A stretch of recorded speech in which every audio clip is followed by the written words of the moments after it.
مرګري سوال کړی چې په کاغذ باندې کارټون جوړول دا څنګه دی.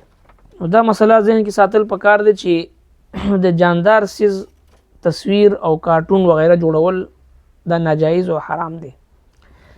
نو بیا اکثر خلک په دې بنیاد باندې سوال کوي چې کدا غسی تصویر جایز شي نو بیا په دې موبایل باندې چې ویډیو جوړیږي دا هم تصویر دی او چې کوم په دې باندې پکچرز اغشتل کیږي هم تصویر دی. نو بیا نو علما په دې کې یو فرق دا بیانوي اگر چې تصویر چې دی دا حرام دی دې کې هیڅ قسمه شک او شبهه نشته دی.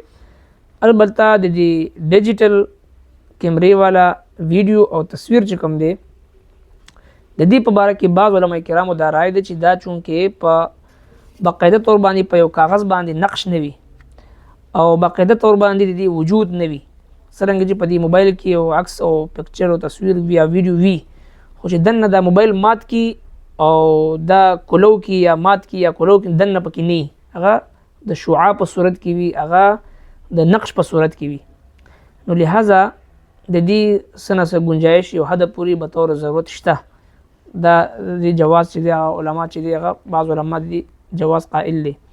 پاتې شو دا په دې کاغذ باندې کارټون جوړول یا د جاندار سیز تصویر جوړول یا چې د خپل پرنټ شوده تصاویر چې دی هغه ساتل نو یا چې دی هغه په دیوالونو باندې لګول نو د دې په باره کې سخت وعید حدیث پاک کې راغلی دی چې د دینه اجتناب کول پکار دی.